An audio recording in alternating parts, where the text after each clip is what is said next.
నమస్తే, welcome to editor analysis. పశ్చిమాసియా అగ్నిగుండంగా మారింది. ఇరాన్ సామ్రాజ్యాన్ని దశాబ్దాల పాటు శాసించిన supreme leader Ayatollah Ali Khamenei యుగం అధికారికంగా ముగిసింది. అమెరికా ఇజ్రాయెల్ సంయుక్త వైమానిక దాడుల వ్యూహంతో ప్రాణాలు కోల్పోయిన ఖమేనీ భౌతికాయం 6 రోజుల సుదీర్ఘ అంతిమయాత్ర తర్వాత చివరకు మషద్రోలి పవిత్ర భూమిలో కలిసిపోయింది. అయితే ఈ అంత్యక్రియలు కేవలం ఒక అంతిమ వీడ్కోలు మాత్రమే కాదు, అమెరికా కూటమిపై ఇరాన్ ప్రతీకార దాడుల రణబేరిగా మారాయి. ఒకవైపు ఖమేనీ శవపేటికు వైమానిక దళానికి చెందిన ఫైటర్ జెట్లు గాల్లో రక్షణగా పహారా కాస్తుంటే, మరోవైపు క్షిపణులు నింగిని చీల్చుకుంటూ అమెరికా సైనిక స్థావరాలపై విరుచుకుపడ్డాయి. కువైట్, బహ్రెయిన్, ఖతార్లలో ఉన్న యుఎస్ మిలిటరీ బేస్లపై టార్గెట్ చేస్తూ ఇరాన్ సరికొత్త యుద్ధానికి తెరలేపింది. అసలు ఖమేనీ అంతిమ ప్రస్థానంలో ఏం జరిగింది? ఇరాన్ ప్రకటించిన ఈ ప్రతీకార సమరం పశ్చిమాసియాను ఎలాంటి మహావినాశంలోకి నెట్టబోతుంది? ఉత్కంఠ రేపుతున్న ఈ geo political military war details ఇప్పుడు వివరంగా చూద్దాం. అమెరికా ఇజ్రాయెల్ సంయుక్త వైమానిక దాడుల దాటికి Iran supreme leader Ayatollah Ali ఖమేనీతో పాటు ఆయన కుటుంబం మొత్తం చింద్రమైపోయిన నాటి ఘోరకలిని ఇరాన్ ఇంకా మర్చిపోలేదు. ఫిబ్రవరి 28న జరిగిన ఆ దాడుల అనంతరం సుదీర్ఘ ఉద్రిక్తతల మధ్య జూలై 4న ప్రారంభమైన ఖమేనీ అంతిమయాత్ర 6 రోజుల పాటు ఇరాన్, ఇరాక్ దేశాల్లో అత్యంత భావోద్వేగాల మధ్య సాగింది. ఖమేనీ భౌతిక కాయాన్ని ఇరాన్ రాజధాని టెహ్రాన్, మతక్రాంతమైన కోమ్ నగరాలలో పాటు ఇరాక్లోని షియా పవిత్ర నగరాలైన నజాఫ్ అలాగే కర్బల్లా వీధుల గుండా ఊరేగించారు. తమ కంటి వెలుగును కోల్పోయిన లక్షలాది మంది షియా ముస్లింలు వీధుల్లోకి వచ్చి కన్నీటి సముద్రమయ్యారు. కేవలం ఖమేనీ మాత్రమే కాదు, నాటి దాడిలో ప్రాణాలు కోల్పోయిన ఆమె కుమార్తె, అల్లుడు, పసి మనవరాలు, ఆయన కుమారుడు మొస్తబా ఖమేనీ భార్య జహ్రా అద్దాద్ అడెల్లా శవపేటికలను కూడా పక్కపక్కనే ఉంచి ఉమ్మడిగా ఈ మహా అంతిమయాత్ర నిర్వహించారు. విమానంలో ఈ శవపేటికలను మషద్ నగరానికి తరలిస్తున్న దృశ్యాలు హృదయ విదారకంగా నేడు మారాయి.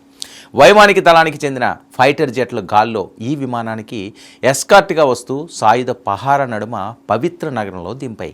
ఇక సుప్రీం లీడర్ అధికారిక వెబ్సైట్ విడుదల చేసిన ఈ దృశ్యాలు ఇరాన్ పాలకుల కసిని, ప్రతీకార కాంక్షను ప్రపంచానికి చాటి చెప్పాయి. మషద్ నగరంలోని అత్యంత పవిత్రమైన, గౌరవప్రదమైన ఇమాం రెజా ఫ్రైన్ వద్ద ఖమేనీ అంత్యక్రియలు పూర్తయ్యాయి. ఇరాన్ చరిత్రలో అత్యంత ప్రాముఖ్యత కలిగిన 12 మంది షియా ఇమాంలలో ఇరాన్ గడ్డపై సమాధి చేసిన ఏకైక ఇమాం రెజా కావడం గమనార్హం. గతంలో హెలికాప్టర్ ప్రమాదంలో మరణించిన ఇరాన్ మాజీ అధ్యక్షుడు ఇబ్రహీం రైసీ సమాధి పక్కనే ఖమేనీని కూడా ఖననం చేశారు. 101 సంవత్సరాల వయసున్న ప్రముఖ సాంప్రదాయవాద అయాతుల్లా హుస్సేన్ సూరి హమేదానీ నేతృత్వంలోని ఈ అంతిమ ప్రార్థనలు జరిగాయి.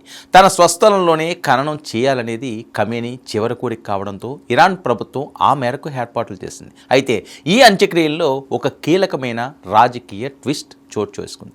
ఇరాన్ ప్రస్తుత సుప్రీం లీడర్ ఖమేనీ కుమారుడు మొస్తబా ఖమేనీ ఈ అంత్యక్రియలకు పూర్తిగా దూరంగా ఉండడం అంతర్జాతీయ నిఘా వర్గాలను ఆశ్చర్యపరిచింది. ఇక అమెరికా, ఇజ్రాయెల్ ఇంటెలిజెన్స్ ఏజెన్సీలు తదుపరి టార్గెట్గా మొస్తబాను ఎంచుకున్నారనే భద్రతా కారణాల దృష్ట్యా ఆయన రహస్య స్థావరం నుంచే పాలన సాగిస్తున్నట్లు తెలుస్తుంది. అందుకే తండ్రి భౌతిక కాయాన్ని చూసేందుకు కూడా ఆయన రాలేకపోయారు.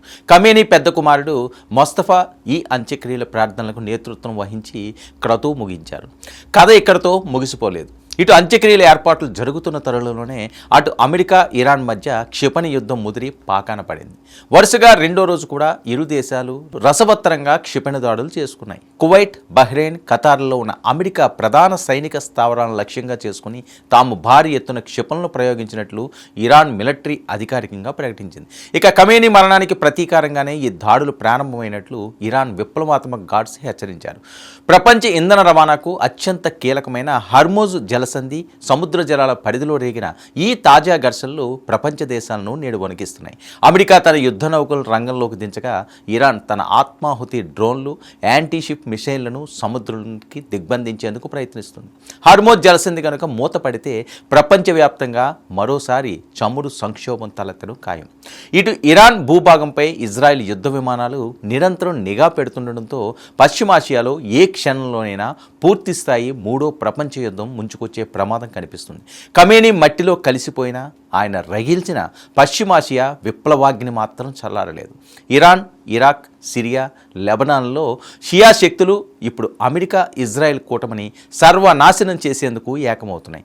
మరి రానున్న రోజుల్లో అమెరికా సైనిక స్థావరాలపై ఇరాన్ మరిన్ని వినాశకర దాడులకు తెగపడే అవకాశాలు స్పష్టంగా కనిపిస్తున్నాయి. అంతిమయాత్ర ముగిసింది, కానీ అగ్రరాజ్యం అమెరికాలో ఇరాన్ తలపడపోయే అసలైన మహాసంగ్రామం ఇప్పుడే మొదలైంది. ఈ గ్లోబల్ పొలిటికల్ మిలిటరీ వార్ ముందు ఎలాంటి మలుపులు తిరుగుతుందో చూడాలి. ఇది ఈనాటి editorial analysis. Stay tuned to 99 news.